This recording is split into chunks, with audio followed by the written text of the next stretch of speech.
अभी हमने पिछले सेशन में पढ़ा था कि टाइम और वर्क क्या होता है, उनके बीच में रिलेशन क्या होता है, एफिशिएंसी क्या होती है और किस किस तरह से क्वेश्चन पूछे जाते हैं टाइम एंड वर्क पे और किस मेथड से हम लोग अप्रोच करेंगे इसको सॉल्व करने के लिए। अब बात करते हैं क्वेश्चन की। चलिए पहला क्वेश्चन देखते हैं। A can do a work in 10 days and B in 20 days. How many days will both take to complete the work? मतलब A कर रहा है देखिए 10 डेज में और B कर रहा है 20 डेज में। तो इनका पहले एलसीएम ले लें हम लोग। तो एलसीएम लिया तो कितना आया? 20 आया हमारा। ठीक, 20 एलसीएम आ गया। फिर हमने क्या एफिशिएंसी निकाल ली। क्यों? हमारा फॉर्मूला क्या था, हमने पढ़ा था, ये हमारा वर्क हो गया। वर्क इज इक्वल टू क्या होता है? Efficiency into time. टाइम कितना लग रहा है हमें? 10। वर्क कितना है? 20। तो 20/10 कर देंगे तो एफिशिएंसी आ गई कितनी? 2 आई। तो इसकी एफिशिएंसी 2 हो गई और इसकी 1 हो गई। अब कह रहा है how many days will both take to complete the work. मतलब दोनों की एफिशिएंसी अब जुड़ जाएगी क्योंकि दोनों एक साथ काम कर रहे हैं ना। तो टोटल एफिशिएंसी कितनी हो गई? अब 3 हो गई। किसकी? A प्लस बी की। तो रिक्वायर्ड नंबर ऑफ डेज कितने हो जाएंगे? टोटल वर्क का 20, एफिशिएंसी हो गई 3, तो 20/3 डेज। अगला क्वेश्चन देखिए क्या कह रहा है। A can do a work in 10 days and A and B both do it 5 days. A कर रहा है किसी काम को 10 दिन और ए और बी कितने? 5 दिन में कर रहे हैं। ठीक, तो दोनों का एलसीएम कितना हो गया? 10 हो गया। एफिशिएंसी कितनी आ गई? ए की आई 1 और ए प्लस बी की आई 2। तो अब बी की हम लोगों ने एफिशिएंसी निकाल ली, कितनी आई? 1। तो टोटल वर्क कितना था? 10 था। एफिशिएंसी ये बी की 1, तो 10/1 कर देंगे। वर्क अपॉन टाइम, तो एफिशिएंसी वो इसका आ जाएगा number of days. Number of days is equal to क्या होता है? Work upon efficiency. तो आ गया 10 डेज। अगले क्वेश्चन में देखिए क्या कह रहा है। A and B do work in 12 days. A और बी किसी काम को मिलके 12 दिन में कर रहे हैं और बी और सी उसी काम को 15 दिन में कर रहे हैं और सी और ए 20 दिन में कर रहे हैं। तो ए बी सी तीनों मिलके उसी काम को कितने दिन में करेंगे? देखिए ए बी 12 हो गया, बी सी 15 हो गया और सी ए 20 हो गया। इन तीनों का एलसीएम कितना आ गया हमारा? 60 आ गया। मतलब टोटल वर्क कितना है? एफिशिएंसी निकाल ली हम लोगों ने। टोटल वर्क अपॉन टाइम से डिवाइड करके, तो इसकी 5 आई, इसकी 4 आई, इसकी 3 आ गई। ठीक, अब टोटल एफिशिएंसी कितनी हो गई?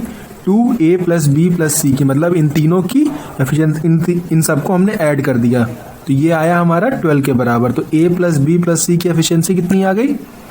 6 आ गई। आ गई कि नहीं आ गई? अब हमारा क्या होता है? टाइम इज इक्वल टू क्या होता है फॉर्मूला? वर्क अपॉन एफिशिएंसी होता है। तो वर्क कितना था? 60 था और एफिशिएंसी हम लोग की कितनी आई है? टोटल 6 आई है। तीनों की एफिशिएंसी 60 तो आई है, तो हमने इसको डिवाइड किया तो कितना आ गया? 10 डेज। अगला देखिए क्या कह रहा है। A and B do work in 8 and 24 days. A और बी किसी काम को 18 और 24 यानी कि 24 दिनों में करते हैं। They work together for 8 days and then A left. मतलब उन दोनों ने मिल के 8 दिन तक काम किया, उसके बाद ए ने छोड़ दिया। फिर जो काम बचा हुआ था उस काम को खाली बी ने अकेले किया। ठीक है, तो इसमें निकालना है बी ने कितना दिन काम किया अकेले। मतलब तो देखिए क्या करना है। ए की पहले एफिशिएंसी निकाल ली हम लोगों ने और बी की निकाल ली। कितनी आई? ए की आई 4 और बी की आई 3। टोटल एफिशिएंसी कितनी हो गई? ए प्लस बी की 7। अब ये 7 ए प्लस बी ने कितने दिन काम किया? 8 दिन। 8 दिन काम किया तो दोनों को मल्टीप्लाई किया हमने एफिशिएंसी इंटू टाइम को। तो वर्क आ गया कितना? 56 आएगा। मतलब 56 काम हो चुका है। बचा कितना? टोटल काम था 72। 72 में 56 माइनस किया, कितना बचा हमारा? 16। अभी जो 16 था वो अकेले किसने किया? बी ने किया है। और बी की एफिशिएंसी कितनी थी? 3। तो 16/3 हमारा आंसर हो गया। क्योंकि हमें बी का निकालना था। कह रहा है ना the remaining work was finished by B in कितने दिनों में किया है? तो 16/3 डेज। अब कह रहा है A and B complete work in 10 days and 15 days respectively if they work on alternate day beginning with A. मतलब ए ने काम करता है 10 दिन में और बी करता है 15 दिन में। ठीक है, अगर दोनों अल्टरनेट मतलब एक दिन छोड़ के, मतलब एक दिन करता है ए, एक दिन करता है फिर बी, फिर एक दिन करता है ए, फिर एक दिन करता है बी, इस तरह चल रहा है। शुरुआत किसने की? सबसे पहले ए ने। तो कितने दिन में काम कर रहा है खत्म हो जाएगा। सबसे पहले एफिशिएंसी निकाल लें, एलसीएम लिया हमने 30 आया, एफिशिएंसी 3 और 2 आ गई, ए की एफिशिएंसी 3 आई और बी की 2 आई, आ गई। अब वो अल्टरनेट डे वर्क कर रहे हैं, ठीक है। तो पहले किसने 2 दिन में कितना काम खत्म होगा? पहले देखो, देखिए अल्टरनेट कर रहे हैं, ए की एफिशिएंसी आई है 3, ए ने इतना काम किया, फिर बी की कितनी आई है 2, बी ने कितना किया, ये कितने दिन में काम हुआ? 2 दिन में हुआ। तो मतलब 5 काम 2 दिन में हो रहा है, ठीक। फिर कह रहा है कितने दिन में खत्म कर रहा है, तो टोटल कितना है काम हमारे पास? 30। तो इसको 30 करने के लिए हमने इसको 6 से मल्टीप्लाई कर दिया। तो इधर 6 से कर रहे हैं तो इधर भी 6 से कर देंगे। तो मतलब कितना आया? 12 डेज में पूरा काम कंप्लीट हो जाएगा हमारा, है ना।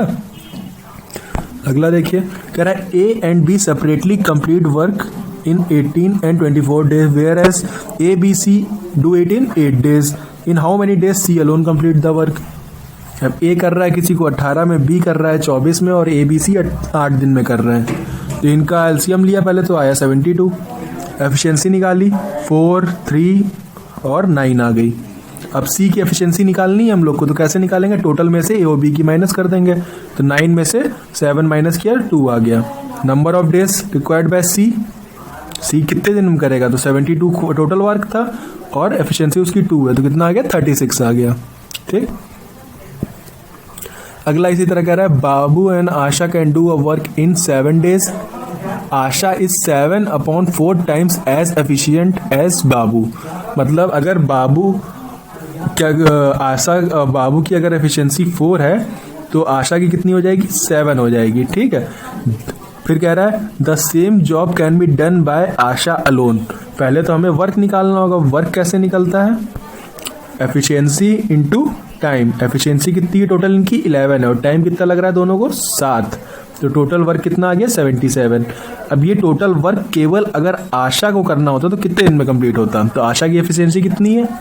7 है, तो 77/7 कर देंगे तो कितना आ गया? 11 डेज, ठीक। इसमें हम लोगों ने कितने क्वेश्चन देखे? 7 क्वेश्चन देखे, ठीक है। आशा करते हैं आपको समझ में आया होगा।